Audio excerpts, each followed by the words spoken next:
Hey everybody, I'm Jordan. And I'm Kirk. With PDQ.com.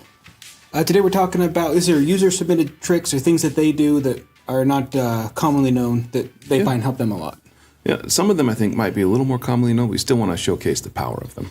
Yeah, even a couple of these, like, I did QA, so I know most of them, but like they brought them up to me, and I'm like, oh, though, I remember that. I should remember, those are awesome. I should be using those more.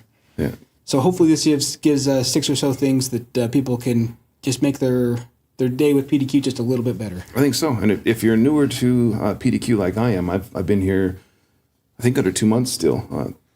This software, it continues to impress me. The features we're going to cover today are pretty cool for managing your systems. I tried to sell it to you when you worked elsewhere. I remember you not purchasing. It wasn't a lack of desire. I wanted to buy. I just was 100% cloud hosted. You know, if we were professional, I would have started you out with the keyboard and mouse. No, I like this. I like the manual transition. There you go. Everyone, watch how awesome we are. Smooth transitions. Just that easy. Okay. So he could have his screwdriver right to the last minute. Yeah. That's what keeps me going in the morning. Before we jump into this, do we want to hit the 7-zip or do we want to hit that after? We should talk about the 7-zip. Yeah. So it had a 0-day recently. It was with I think it was a CHM file. Yeah. So the product we have up there, I think we just pulled that out. I'm not part of the chat. We either replaced it with a different one or pulled it out. The thing that had the 0-day exploit in it. But in doing that, our version looks different in the package library. So it's like instead .01.01 instead of just 01. Yeah, I think JJ said it was 27.01.01 in PDQ. In PDQ. So if you look at the hash of the installer versus the hash of the one you get from 7-zip, they're the same product. It's still tested. We just had to add another version because we had to make a modification to protect from the 0-day. Yep. So if you're using 7-zip, let's get it updated. Yep. And when it does install, it's still just going to be the same version, so your collections should still be fine. All right. Okay, shall we begin? Let's dive in. All right. The first thing that we're going to... sorry. Not that kind of dive. Very well. PDQ and A. Well, it was fan favorite, so I thought it was... the first one we're going to talk is the advanced filter search, and that's on almost every screen in PDQ Inventory. In the upper right corner, if you look at the list of all computers, they're all listed there. If you wanted to filter, if you just wanted to see where Bugs Bunny was, you can type Bugs. But if you do a second string, and this one, it won't match. It's not. There's an advanced filter feature that's a little more powerful than this one. And you get into that by clicking anywhere in the computer list, pressing Control F. And this one, if I type Bugs, you get Bugs Bunny, but I can also type space and Bab, and it will solve them both. You can also search by fields. If you wanted to search for memory, you could do memory 4. I guess they're both 4 gigs. It's not going to filter for us, but you can do it by a column. That way, you could also, if we don't want to see the 21H2, do 21H2, and it should filter on the SharePoint release. It's too many. You'd have to do the SP-release. So when you're calling out a column, if there's a space in the title, you want to make sure you just put that in quotes and include the spaces as well. Otherwise, it's just going to try to do a multiple search. Yep, and you can also do a exclusion. So if I do negative 21H2, it will drop that out. So it's space and then a negative. It's very much like the Google search engine. It's the negative and then the string without a space, and it will remove it from it. Yeah, it's just a quick way, if you don't want to build a whole collection or run a report, if you want to get a certain machines based on a bunch of criteria, just the Control F, and you can get pretty fine-tuned with that one. And so that is the search and the advanced search. So the first one is basic. The advanced one is quite powerful, and that will work in almost every field. We'll show it again later after we run a report on how the advanced search and this next one, which is the multi-sort. And I absolutely love multi-sort. You can click on any column in this inventory list of machines, and it will sort by it. So you can sort by memory. And then if you hold down your Shift key and click a second column, it will sort by that column in the order that you click. So now we have memory size, and then secondary, it's by the OS version. Then you could click a third one. There's not really a limit, but if you get too many values, the search is no longer as useful. But you can quickly browse through your systems, holding Shift, multiple sorts, and its order priority is based on your click. And then to reset it, you can just click a single field without Shift, and it will bring it back to that. And the multi-sort is very powerful. If you're just starting out, like with 7-zip, if you want to know who had 7-zip, you could go to the application, use the multi-sort to filter and figure out how you wanted to approach that patch. Yeah. So with the first two, what I've noticed is there are a lot of different ways within the product to sort and grab different bits of data that aren't just intuitive in that one. So if you go through and master those, you can get real specific on just what pops up in the center here. Yep. And there's actually a question in the chat that's kind of interesting. Is there a way to default the filter or save preset groups of filters? I mean, I don't know of a way to do that. If you can, we should throw that in there because that is something I would be excited to find out about. Well, isn't that what collections do? Can't you build a custom collection that would be based on a filter? You can do the collections based on, so you'd have to basically go through, build the filter with the collection in there. But as far as populating it by default from all computers, Okay. I don't know a way to save that filter. Okay. So the next thing, item 3, is the recursive filters and files. We can do, so if we click under computers, we go to scan profiles. This is where we can build scanners. And we have one here, it's called find exes. I meant to delete that one. I'm going to delete it and start over. Yeah, we didn't build it early and test it. Nope. This is all live. So once you're in scan profiles, you click the new button and it brings up a new scan profile. And we're going to go ahead and name this find.exes. That is an incredibly unique name. It is. And then we're going to click on the add. We're going to add a files and directories. And where we're going to search, I'm going to keep this fairly small because if we don't, it'll take too long to run. And then if you read the text right up here above this, you can see that // is all directories. So this will search for anything under the user Quintana that is a star.exe file. So with that saved, we can go back to all computers. We can find Guinness, which is the host that we're operating from. Right click on it, scan computer, and we'll scan with find exes, and we will see that it will complete the scan for us. Let's go right till I see that. So it is copying over. When that finishes, we'll be able to go into this Quintana and show you where all the exes that it found were at. So in this one, we went to a specific user and searched in there to make it go faster. But if you're looking to do more specific, you also could put the recursive, I think, earlier. So you could do like C users and like have recursive in there. Correct. So just have it and then be more specific after the fact. So you can be recursive within certain things. And you'll want, so if you wanted all users but only certain folders within there, you could get that specific. Yeah, if you read the little help snippet above when you're creating, it'll give you everything you need to know to target in the correct way. But if we go to under files and directories for the host Guinness, you can see that all of these are going to be under the user Quintana, and they're all exe files. And just to show that it does work, I can multi-sort here. I can go by name, I can hold down shift and then sort by path. And lastly, I can sort by size. And it works in all fields. I think even the advanced search will work in here. It will. So I could search for wing and I could search for uninstall. If I spell it correctly, I can search for uninstall. And the search tools are so powerful and they work in just every screen that you bring up. If there's a result, even in the reports. That's what we'll cover next, is creating a custom report.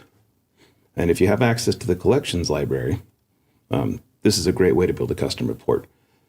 So we come down to look for Firefox. We see that we have 10 machines that are currently keyed as having Firefox installed. I can click on report. I can do a new report and report from collection. The important part of this is when it comes up, you want to confirm your filters. And this is where the power comes through. Because I use that the item Firefox from the existing library, it already knows what the filters are and they're here and in place. So by default, it will only return the columns that show here, which is just the computer name. And that's not quite as usable as you want to make it. So I'm going to click this to add a couple more columns. Instead of just the name, we're going to return the OS. We're going to return the memory. And the last two, we're going to change it to the application. Well, so with those reports, because it's using the built-in variable within our product, as Firefox updates, your report will also automatically update as well. So it's not like a static report. It will be updated to the latest version, just like the existing one. Oh, that is awesome. It keeps it updated for you. So we have added 3 computer values, name, OS, and memory, and 2 applications. Now, if I run this report, it tells me the installation date and the matching hosts. And again, you can sort these if I click on the host name first, and then we're going to sort by the installation date. So it keeps track of it. It's very powerful. If you want to do an advanced search, you could just bring that up again and only show, Hugo and Bug doesn't have Firefox. That's why it didn't show up. But the search tools, again, work here. But with this report created, you can click Save. That will save it to your existing reports. and you can call back to it later, and it should be under Mozilla Firefox right here. So if I want to edit that again, you can just right-click and click on Define Report, bring it back up. So one thing with the results on that one, earlier when you first went over the advanced filter, you did a search for memory and it didn't highlight anything, and we kind of noticed that was we're not sure if it's a bug or if it's just a difference in function. So if I'm under the all computer screen, if I bring up the advanced filter by clicking anywhere on a machine and pressing Control F, if we look at the memory column, if I want to search for just 4 gigabytes of memory, if I do 4 in GB, it doesn't resolve here. But you can call out the column and do memory 4, and it will search, but it also matches 64 and 4 gigs. Now, if we run the report again, and we bring up the advanced search here, and here I just type, say I want to only see the ones with 8 gigabytes. I can do 8 space gigabytes. And here it highlights them. It searches the memory column or on all devices. It doesn't work the same way. But one thing we also notice is the columns are named differently. This one is computer memory, where the device one is just memory. Yeah. So the reason we call that out is if the people are using the advanced filter, we don't want them to think it's not working because it's not highlighted on certain things. Yes. It is something, we think it is a bug. We're going to bring it up there. But if you put in information and you're not seeing the highlight, then just call out the column name itself and then put it in there, and it should sort for you. It's just one extra step, but it still works. Just be aware of which area you're searching in, and know that in the overall all computer section, if you want to filter by memory, use the memory : variable, and then we'll bring it up to the team. And if it is a bug, I'm sure they'll get it working as like the other side does. All right. I think with that, still the mouse and keyboard. Yeah, I'll hand this back very seamlessly. Look at that. It's a no-look pass. Yeah. Impressive. That's why we're professionals. Yeah, IT sports. So this one, I love this one. I'm actually going to be showing someone else's PowerShell on this one. And we had someone send in, they're not allowed to do a reboot, but they are allowed to harass. So we've talked a few times around here, and we have a couple blogs out there about popping up, hey, we need to reboot, yes or no, which obviously they're going to click no, they don't want to reboot. Yeah. He can't force the reboot. So he had a solution that I absolutely love. And he has this run, I believe he said every 10 minutes, which is very aggressive. And I love this guy's solution. It doesn't just do a pop-up. It minimizes all windows first, then puts up a pop-up. So every 10 minutes, no matter what they're working on, everything's going to minimize. Yeah. And it's going to say, hey, it's been over 10 days since you rebooted. Yeah, and I don't blame him. This is a principle of escalation. If your users aren't rebooting and they have to reboot for security, you've got to escalate to make it inconvenient. I think his approach is pretty smart. So I have commented out the restart section because we don't want to, but we'll build this one live so people can see it. So we're just going to do a new dynamic collection. And we're going to want computer uptime is greater than, and then we're just going to go 10 days. Or 10, I'm sorry, we want 10 hours. 10 days if it gets reboot. If it's 10 hours, it's a bit aggressive. Especially for a lab. Yeah. And then I'll add another one where I'm going to come in, and I believe it is member of collection contains workstation. This is because we don't want to pop this up on servers. This is going to hit workstations for us. So now we have the collection that I didn't name. Now we'll go in and name it. Reboot, please. Please is a great word there. We can be polite in our titles because we're not polite with the script. And the minimize, when I first saw this, I've been thrilled about this for days. Yeah. I love it. This is one of those solutions that when you see it, you just admire the ingenuity that came to it. So we're going to come in. And I did say, and he didn't mention that he did this, but this might be my recommendation, if maybe having a scan step first where we're doing computer info. And that is, if someone is rebooted since your last scan, they'll still show up in the collection until you do a scan. So we're going to come in, we're going to scan for the computer info, and then we're going to add another step. I know where it's at here. PowerShell, and we're just going to add the script that you had in there. I named it harass user just because it does that spectacularly. It does. And then you can come in here if you want, and collection is a member of. The first time you start deploying inventory takes a little bit longer to boot up.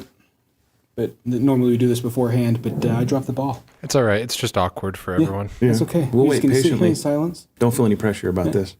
I don't feel pressure anymore. We'll go to reboot, please. So we just want to make sure that we're only running this against machines that are in reboot, please. That's where the scan goes in, takes them out. And then now that we have that, that's where you build the schedule. You can do as short as 1 minute. That might be a bit much, especially with the scan. It's going to scan before and after. But we could just do a new schedule off of that one where we'll just say every, I think he said 10 minutes, which is also very aggressive. That's quite an aggressive approach, but if you have a major issue and your users need to patch, the longer they don't, the worse it can get for you. So I agree with the reasoning behind doing something like this, and I think it's a good approach when, if you're limited in what you can do, they won't let you force a restart. Yeah. This is a great way to get around that. All right, and I'll just run this against our machine live. Oh, there's one thing that I was missing, and you want to run this against the logged on user. That's what makes it so it will pop up. Otherwise, if it's not the logged in user, the pop-up won't reach them. So logged on user there. Now we'll run that so everyone can see it live. And I hope I commented out You did. the reboot. I don't know if you hit save, but I saw you had a comment. We'll find out. Did I misspell Guinness? We're going to choose targets from inventory. 2 N's. 2 N's? It's okay, nobody noticed. Guinness. There we go. You think I'd have that down by now? It's been Are you calling me nobody? 4 or 5 years. I might be, not on purpose, but Yeah, that's fine. what's said is said, so we'll just proceed. Yeah, it sounds like it. So we're going to run that now, and here in just a few minutes we should see everything minimize delightfully. Let's hope. It's done. So, like I said, I'm very happy that he didn't, when he said, no, you can't make your user reboot, he didn't fight, no, that's stupid, I should be able to do that. No, he found an alternate solution, and I love it. And I didn't see it pop up. let's go take a look here. And I'm actually not worried about the scan step in real life. Logged on user, let's make it the overall logged on user. I wonder if Guinness got rebooted in testing and it didn't qualify. Oh, did we reboot it? I don't know. I bet you did. It's the only thing I can think of is why it would, because it showed up in testing. Let's check the collection. And then we do have a very relevant question. Okay. Yeah, It's not in there. yeah. So you're going to have to change your time to like 1 minute. Stupid reboot. Yeah, it got rebooted, and that's why we do this live. We like to stumble. It makes us. Well, it has rebooted since last night. Were there updates? Oh, so we want to change the collection, not the. We won't show the pop-up on another host. I see the problem. Files are in the computer. To 10 days down to. What did we say? Can we do seconds? Yeah, do like 30 seconds because it's who knows when it rebooted. There we go. All machines. Hey, it's a member now. Boom. Now we'll showcase the awesome script. Through the magic of editing, which you don't get when you're live. Yeah, it's not happening. We'll edit this in post. No, we won't. You have to say some really scandalous things for that to happen. You got and 2 I'm not N's, yeah. saying you should. Have I done it before? Yes. Do I want to do it again? No. Now we'll wait for it because it's hilarious when you see this. I mean, Let's see. my favorite part of this is where the automatic selector is on is yes. So if you happen to catch someone right when they're typing and they hit enter. spacebar, they've just agreed to your terms. So, While this is running, do we? Oh, there it goes. There, yeah. Minimized everything. yeah. So if you were to hit spacebar right now, this system would reboot. So I love that it minimizes that warning because you can catch them by surprise, get those surprise reboots. So I didn't get a name on this one, so I can't give him full credit. He did put his email in there. I just don't think he'd appreciate me giving that out So live. there is a comment. It says, I'm glad No, you all like it. Yes, scan first. Yes, and we do have a question that we need to throw up Don't here. restart. Don't do it. Right now? Yeah, right now. Here you go. This is a question. I know it's going to be a shocker. Where can I get that aggressive reboot script? Thank you. Try Mad Sky. I will throw this up in bonus content after. I didn't do it initially just because. Let's get the name of who submitted it, and let's put them in the comments for attribution, and then let's share it. I think we can put that in the description on YouTube after the fact as well. He's in there as Mythandris Ghost. If you're okay with me throwing that up in our bonus content, I'll throw it for everyone to use it. But this is fantastic. This is a work of art. It really is. It's It is taking the confinements that you have and making this. That solution might be better than forced reboots anyway. It might be, yeah. Just harass them until they'll do what you want. Well, it has an unintended effect in that it teaches the users that you're going to reboot, or it's going to be really inconvenient until you do. It's more fun. Yeah. That's for sure. Yeah. So yes, and we'll keep an eye on the chat if that's fine. All right. So yeah, we got permission. I'll throw that up in bonus content, and I'll give him full credit. But I love that script. 10 minutes is aggressive, but like I said, if you're not allowed to reboot, that is a fantastic workaround. That's problem solving right there. Yeah, it's well done. That deserves a golf clap, an IT golf clap. I'll contact IT. Lex would be proud. He really would. That seems like the kind of thing eventually is like, you know what, go ahead and reboot. Yeah, they'll change their policy. I think this is a situation where Lex just might rule for all of IT that this script needs to be deployed in every environment. So he might say that. I don't have the authority, but we've lost that authority, but it would be nice to rule on it. We've done so many things on pop-ups, and I never once thought to minimize. That is legendary. I appreciate sending that in. Let's see, the last one I wanted to cover, this was sent in the chat last week by Tim. And he talks about using the CLI to update the variables. Which, if you're not familiar, there is CLI with the PDQ products. So if we just run, we'll do PDQ Inventory.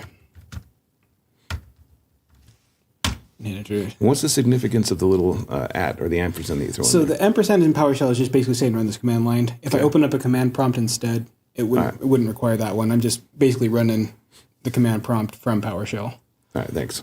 All right, and this is everything you can do here. You have create custom fields and then the update custom variable. So we do have an issue where if you have the same variable in both products, deploying inventory, you have to go into each one update, and that's not ideal. So the CLI does make it a bit easier, and we'll showcase that one. I'll go build a quick variable for each one. It's just options variables.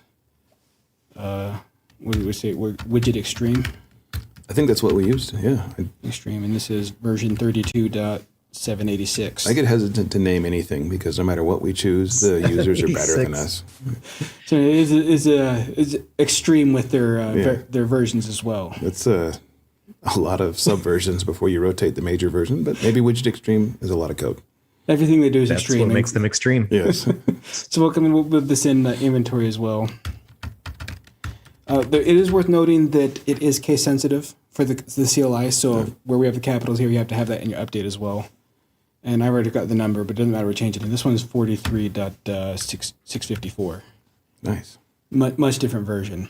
So you haven't even synced versions of your variables. We're about to fix that. Great. So in this one, you could come in and it's inventory, and then it's update custom variable. But in this case, you're missing still an S there. Oh, I'm missing S. Thank you. In this case, you're still manually typing out the whole thing. You have to go give it a name and everything. So the idea I had after fiddling this for a while is I built a function that automatically loads up into VS Code. So it's just if you do update -PDQ variable, and then just give it a name, and remember it is case sensitive. Yep. Extreme, and then the new version is going to be, we'll say 65.3. They're all over the board. There are a lot of places on this one. So it's just it's a built-in command in my PowerShell now where if the name is the same across the products, it will go and update for both of them. So we'll just do options variables. You can see that we are now on 65.3 in deploy as well as inventory. It's worth noting if you have the variables window open, the command line's going to fail saying it's already in use, so you want to make sure that's closed when you're running it. Okay. That's a really good call out. So again, make sure you're not holding the variables open because your script will fail. Yep. So if you want this pre-built into the PowerShell, it's just I built a function here where all I'm doing is calling out the two names. That was the fields that I did with the command lines right there. And then you want to save that into a script where when you load it up, if you do $profile, that is the list of functions and everything. Anything you put in there is going to load by default when you open up VS Code. So it's PowerShell, Microsoft VS Code profile, PS1.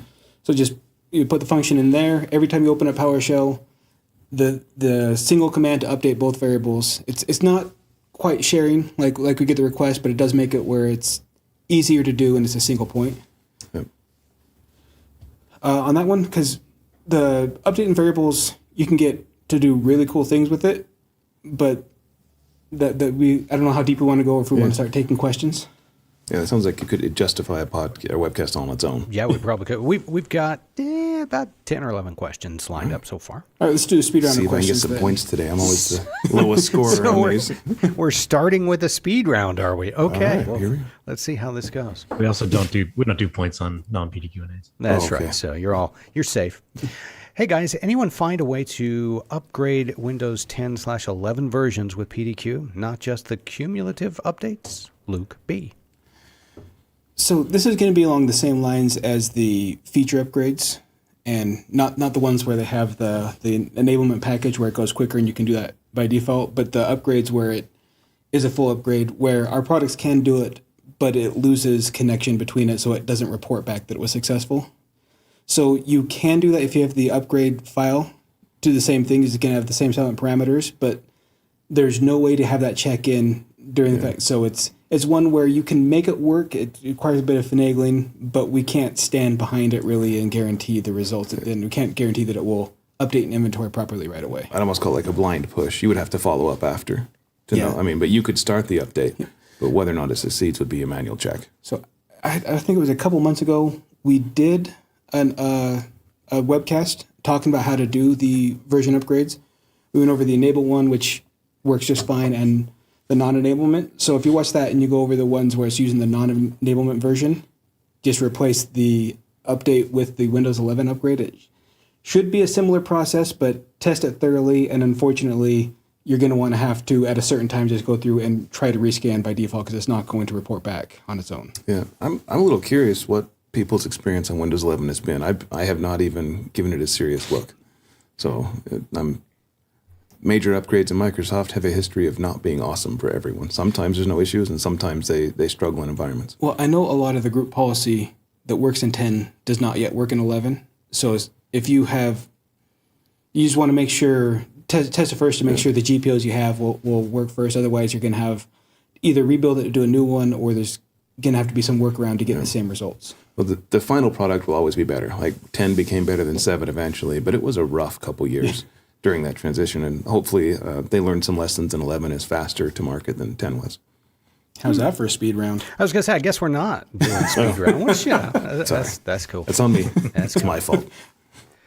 All right, next question. Any update on the agent version of PDQ Deploy and Inventory coming out? I've been eager to try it out as it would be hugely beneficial for managing remote employees off the VPN. Kyle S. I'm actually going to go ahead and take this because I was just messaged by our king of development. We have different job titles here at PDQ, so he is the king. And they're all royal. That's right. So he's Except the king for of Jaren, who's president. He is, with sound effects and everything when he walks in the room. So this is from Mark. He says this is regarding Next Gen, which is just kind of our internal name for the agent. He says we'll be sending out invitations to the alpha release in the coming weeks via email. Now, because the alpha is going to have limited functionality, it will be restricted to just a handful of customers who will mostly benefit by the limited feature set. So this is actually a pretty big step in the right direction. So if you've been on that list, you'll be notified very soon. And regarding the name, someone else in the chat was like, what's it going to be called? We're collecting feedback for the name right now. So I do like PDQ Extreme. So, Sponsored by Mountain Dew. that is a great name. If Kyle's not on that list, who would he contact to attempt to get on that list? That is an excellent question. I don't have the exact email address, so in the meantime, just send your request to webcast@pdq.com, and I'll get those forwarded to where they need to be. There you have it. Okay? That's one point for the Duke of the Webcast. Thank you. Thank you very much. So I think last week I was referring to it as beta, not alpha. So I misspoke last week. Hopefully that explains why Mark's been mean mugging me. I'm still waiting for the Charlie. It's been my experience that while alpha software is very cool and showcases power, it's called alpha for a reason. So when you're on that list, be careful. But it's going to be a great product. Hey, how come it's not doing what I want it to do? Yeah. The final product will be amazing. I have full confidence that the dev team is going to crush this, but alpha is, expectation should be measured. Yeah, for sure. All right, ready for your next question.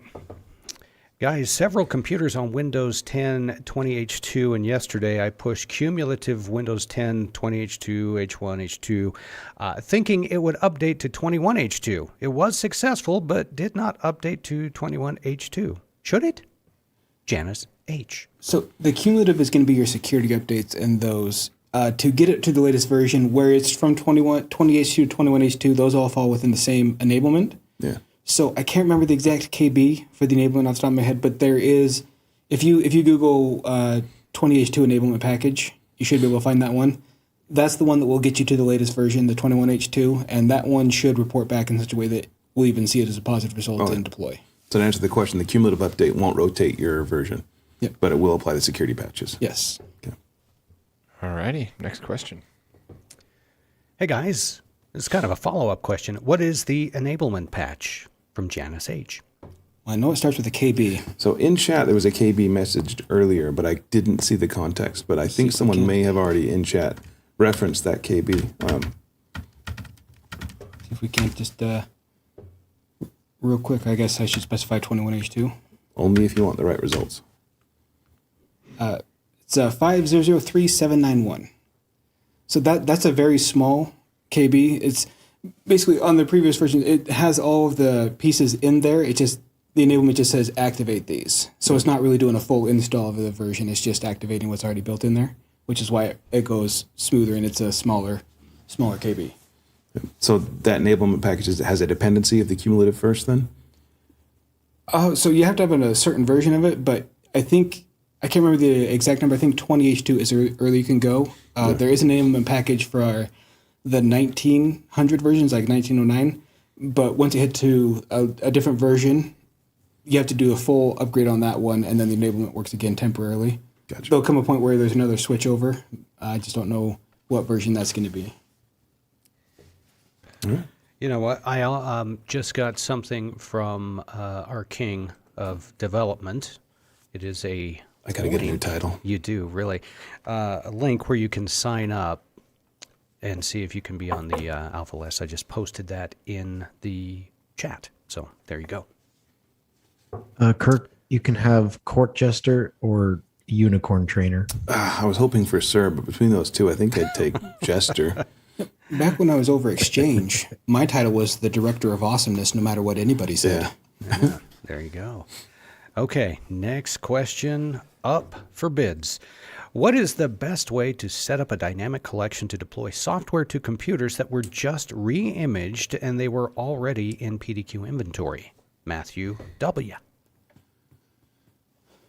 So when you re-image them, do they take the same name? Otherwise, there's going to be a conflict in there. But if you image with the same name, I would say if it's for the pre-built collections for all that software, it's already in there. So the first time it comes in there, if you have it scan, it's going to go in there and grab that the software is missing or not. Yeah. So I think you're going to want to just build a dynamic collection based off of all of the software you're looking for. So if you wanted like Enterprise Chrome, and then this also depends. Is the image installing the software? You just want to make sure it's updated, or is it not installing the software? But if it's installing Chrome by default and it's just not on the latest, you're just going to want not installed. You want to build a dynamic collection to each one of the not installed versions of software, and then all the machines that are lacking that will show up there, and you can run against all of those. You said something there. Just because I'm new to PDQ, deploying inventory, if I reimage a system, I've got to give it the same name, or I get a conflict. I don't know if it's a conflict. It's just a chance of an issue. Just so the record for the old machine is still in there. So in your image, there's no way to tie that together. So I think if it has the same name, it will basically just replace the old data. Since we don't keep a history, it makes it a bit easier. Okay. But if it's a different name, I don't think it's going to delete the old one, but it will add the new one in there. So you'll have. But the new one can still function, even though the old one would be there. It would just be basically an orphan record. Yep. Okay. All right. Hey guys, haven't seen a new release in a while. Do we have one coming soon? Aaron W. I can go ahead and grab this. Actually, Aaron, most of our development efforts have been going toward the new version of PDQ that includes the agent and the cloud version. So that's where we're focusing our development efforts at the moment. Still everything with the on-prem versions of PDQ Deploy and Inventory are great, but right now that's where we're focusing most of our effort. All right. I wish I got a point for that, but probably not. No points today. That's what I was told. No points for you. Will we ever be able to add a description to tools that we have created? Thanks, WF. At this point with tools, if it's not in there, I don't have high hopes for that to be added. I can't give a definite no, but as far as if it's on the... So if you put me in the shoes of WF and it's not in this version, but I want it in next gen, I would figure out how to do a feature request to next gen now. Yeah. And try to get that in there early. But, I don't know if it's on the roadmap for the existing as it is right now. All right. I know it's been asked somewhat frequently, would it be possible to add a shared custom variables option? So leave the current separate variables between deploy and inventory, but have some that can be shared. Tim M. So I know this one is one of the most often requested versions of it, and I don't know of any plans for it. Hopefully with the function in product, you can actually have it built in for certain versions where you can have the update between the two. You can kind of mimic shared, but as far as going into the product, I don't know if there's any plans for that. Okay, next question. I have a deploy that checks for a driver version and updates the driver as needed. What scanner scans the computer hardware for driver version changes? Darrell S. I'm not sure by default. If it's looking for a specific bit of hardware, you're probably looking at like a SIM instance with a PowerShell scanner. But as far as which particular one it's looking for, that's going to just require some research. But I would guess it's probably something. looking at a custom script. Yeah, it's WMI's used less often, but the SIM instance, a get-sim instance in PowerShell is how I track it down. Yep.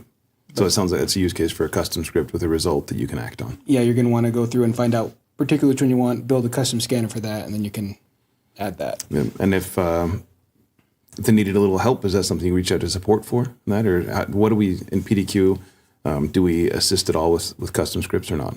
I don't know about custom scripts, but if they're looking for a certain SIM instance and they send it, hopefully they're not too mad at me. I bet they could help with that if you email support. So no PDQ. promises. No promises, but they're if you get very stuck, good. contact support. Our support is really good. I don't want to speak for them, but reach out. Worst thing they'll say is we can't do it. Or Jordan will do it. Yeah. Kidding. Jordan's going to punch me later. I just need to know what hardware we're looking for specifically. All right, couple questions remaining. Guys, is there a way to have PDQ Inventory automatically scan groups of IP ranges for new computers weekly? Kevin H.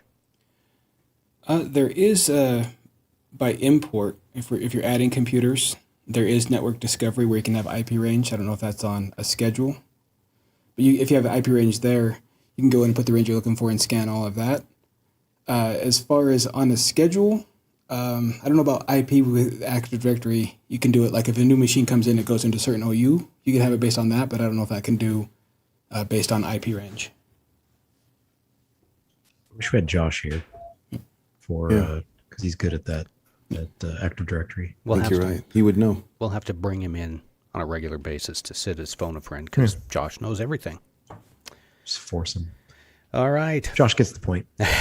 Final question of the day. Error. An error occurred. Code blah blah nerd. BitLocker Drive Encryption cannot be enabled on the operating system drive. 1 speed.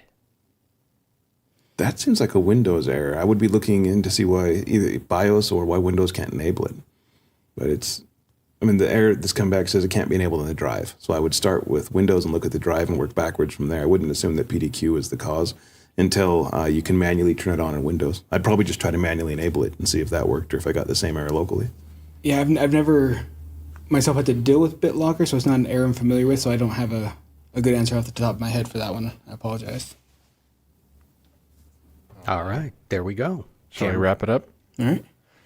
Well, first, I'd like to apologize to Aunt Sandy. I know I didn't regulate my speech the way she's requested. I'm still talking too fast. I became aware of that mid-webcast. Constant disappointment to her. I mean, what's new? I'm already at 40 years of disappointment.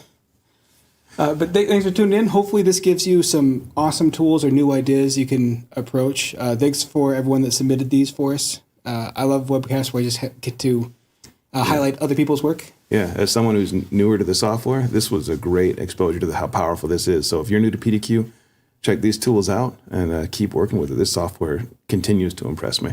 For PDQ.com, I'm Jordan. And I'm Kirk. Thanks for joining our webcast today. Congratulations, Kevin H. and Janice H. Probably not related, but they could be. You're the winners of PDQ swag. Send us your info at webcast@pdq.com. If you liked what you saw today, please do us a favor, like and subscribe to our YouTube channel. Have a fantastic week, and we'll see you back here next time.